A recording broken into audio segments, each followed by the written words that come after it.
साथियों नमस्कार।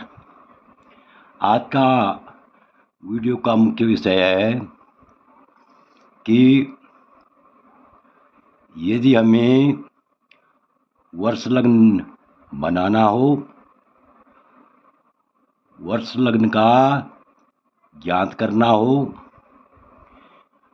किसी भी जातक का वर्षफल बनाना हो तो उसकी सबसे सरल विधि कौन सी है, इस पर हम विस्तार पूर्वक चर्चा करेंगे।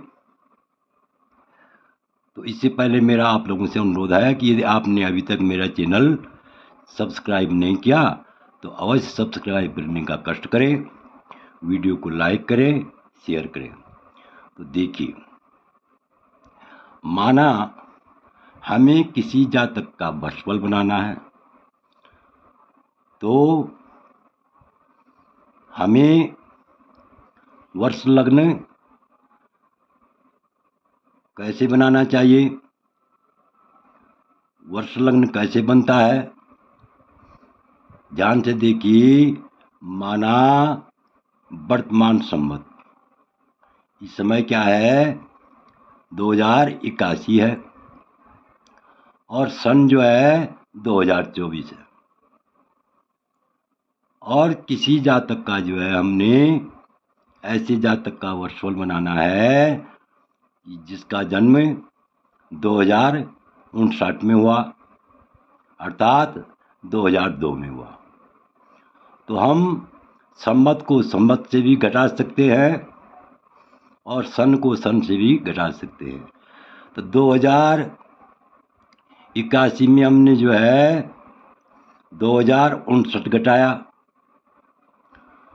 तो यानी 2081 में 2059 घटाने पर क्या हुआ, यानी 11 में से 9 गया 2 और यहाँ पर जो है एक हासिल हम यहाँ ले गए थे, 7 रहा, 7 में से 5 गया 2। तो इसी प्रकार 24 में सन 2024 में 2 घटाएंगे, 2002 घटाएंगे तो तब भी हमें क्या 24 में से 2 घटाने पर 22 हुआ, अर्थात यहाँ पर गत वर्ष क्या हुआ 22। यानी इस जातक का, जिस जातक की हम कुंडली बना रहे हैं उदाहरण के लिए, उस जातक को 22 वर्ष जो है गत वर्ष मतलब बीत गए हैं और 23वां वर्ष प्रवेश हो गया है। 22वां वर्ष बीत गया है और 23वां वर्ष प्रवेश हो गया है। तो ये हमारा गत वर्ष क्या हुआ 22 हुआ। अब हमने इस 22 वर्ष के अनुसार, इस 22 गत वर्ष के अनुसार हमें यानी पंचांग देखना है। पंचांग में आपको किसी भी पृष्ठ पर, किसी भी पेज पर आपको 22 वर्ष की सारणी मिल जाएगी। यानी वर्ष प्रवेश सारणी में 22 वर्ष के अंक मिल जाएंगे, वार घटी अंक मिल जाएंगे। तो हमने जो है पंचांग देखा, तो पंचांग में हमने देखा वर्ष प्रवेश सारणी में जो 22वें वर्ष के जो अंक उपलब्ध थे वे थे क्या 6, 11 यानी 6, 41, 33। यानी 22 वर्ष के लग्न सारणी में 22 वर्ष में हमें क्या मिला, कौन से अंक मिले 6, 41, 33। तो सबसे पहले हमने जो है लग्न सारणी से उस वर्ष के अंक रखने हैं। उसके बाद हमने जो है जन्म कुंडली देखनी है। हमने क्या करना है जन्म वार इष्टकाल, यानी जन्म कुंडली से हमने जो है जन्मवार और इष्टकाल यहाँ जोड़ देना है, यहाँ पर रखना है। तो कुंडली में माना हमने देखा दिन कौन सा था, सोमवार का था, तो इसलिए यहाँ पर 2 अंक हो गया। एक अगर 1 होता तो रविवार होता, 2 अंक मिला तो सोमवार हुआ, 3 मिलता तो मंगलवार होता, 4 मिलता तो बुधवार होता। इसी प्रकार से शनिवार तक हमें अंक प्राप्त होते हैं। तो इस प्रकार से हमने देखा कि हमने जो है इन दोनों का योग किया। किसका? जो वर्ष प्रवेश सारणी में जो 22वें वर्ष के अंक थे वो भी रखे, और जन्म वारिष्ठ काल अर्थात जन्म कुंडली का वारिष्ठ काल हमें 2-11-47 मिला। अब इनको जोड़ा, हमने इनका योग किया तो 33-47 जो है 80 होता है।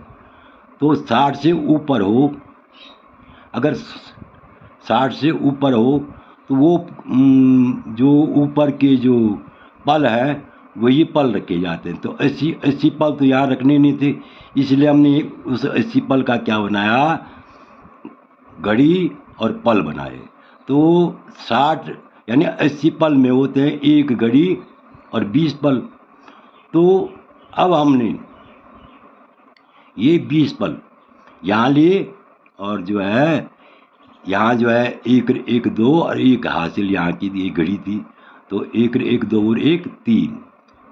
यहाँ पर ध्यान से देखिए, 1 हासिल हमने यहाँ से ली और 1-1-2 1 हासिल थी 3, 4-1-5 यहाँ पर 53 हुआ, और 6-2 8 यहाँ पर क्या हुआ 8 ये योग हुआ, यानी 8 बार और 53 घड़ी 20 पल। अब यहाँ पर ध्यान देने योग्य बात यह है कि यदि 7 से ऊपर यहाँ योग होता है, यहाँ पर वार का योग अगर 7 से ऊपर होता है तो ऐसी स्थिति में 7 से भाग दिया जाता है उस अंक में। तो 7 का हमने भाग दिया तो 7 कम 7 और शेष रहा 1, यानी 7 कम 7 शेष रहा 1, इसलिए यहाँ पर क्या हुआ 1, यानी रविवार 1। यहाँ पर क्या होगा 1, अगर यहाँ पर 2 होता तो सोमवार होता, 3 होता मंगल होता। इसी प्रकार यहाँ पर जो शेष अंक बचते हैं तो वह बार वर्ष का होता है। तो अब हमारे पास जो है क्या हुआ कि हमारा योग हुआ 8वां बार है, और 8वां बार तो होता नहीं, 7 तक होते हैं बार, इसलिए जो है रविवार हुआ। और यहाँ पर 53 घड़ी और 20 पल, ये हमारा क्या हुआ वर्ष इष्ट हुआ, वर्ष इष्ट काल हुआ। यानी वर्ष इष्ट काल बनाने की ये क्या है विधि है। अब हमने यहाँ पर वर्ष इष्ट तो निकाल लिया, वर्ष इष्ट काल निकाल लिया, वर्षवार भी निकाल लिया, इष्ट काल भी निकाल लिया। अब हमने वर्ष इष्ट तो निकाल लिया, अब हमने आगे क्या करना है, लग्न सारणी में जाना है। यानी पंचांग में किसी भी पृष्ठ पर लग्न सारणी मिल जाएगी, और लग्न सारणी में जा कर के कभी कभी क्या होता है कि किसी भी पेज में ये लग्न सारणी अंकित होती है, अलग अलग पंचांगों में अलग अलग पृष्ठों पर अंकित होती है, इसलिए हमने लग्न सारणी में जाना है। और उस दिन का, जिस दिन का हमें वर्षफल बनाना है, उस दिन का सूर्य गतांश देखना है। तो हमने उस दिन का सूर्य गतांश देखा तो हमको सूर्य गतांश मिला कितना, यानी 3 और 34। अब हमने इस सूर्य गतांश को और वर्षिष्ठ और सूर्य गतांश को जोड़ा, तो जोड़ने के बाद हमारा योग हुआ, यानी 20 34 54 और 53 3 56, अर्थात 4 का 4, 3 2 5, 3 3 6 और 5 का 5, तो 56 54।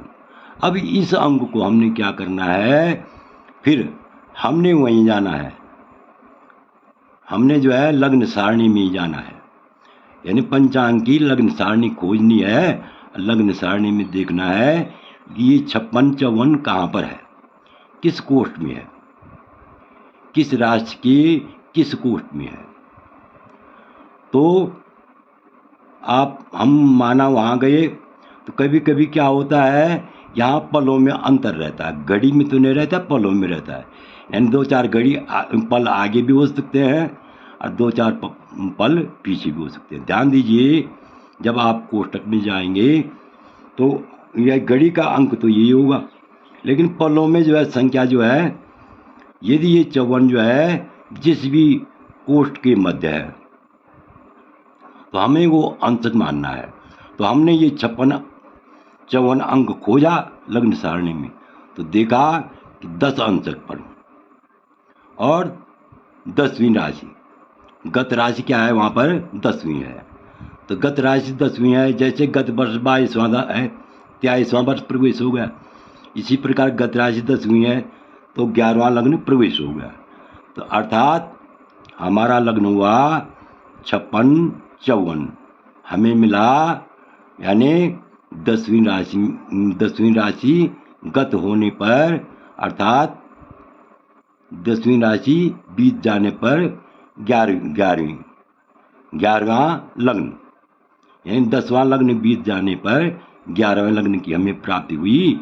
इसलिए हमें जो है अर्थात 56 54 का जो अंक था वो हमें कुंभ लग्न के लग्न तो वहाँ लिखा होगा, यानी वहाँ कुंभ लग्न सिर्फ लग्न कुंभ ही लिखा होगा, यानी उस सारणी में लग्न तो कुंभ ही लिखा होगा, लेकिन अंक जो है एक अंक पीछे होगा, अर्थात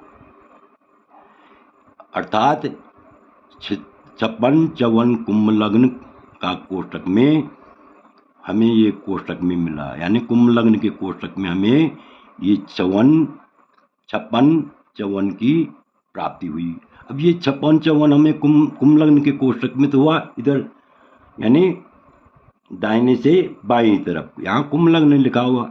अब हम ठीक जो है इसी के ये 56 54 जो अंक है जिस कोष्ठ में है, अब हम ऊपर की ओर जाएंगे तो ऊपर में जो है हमें अंशक मिल जाएगा।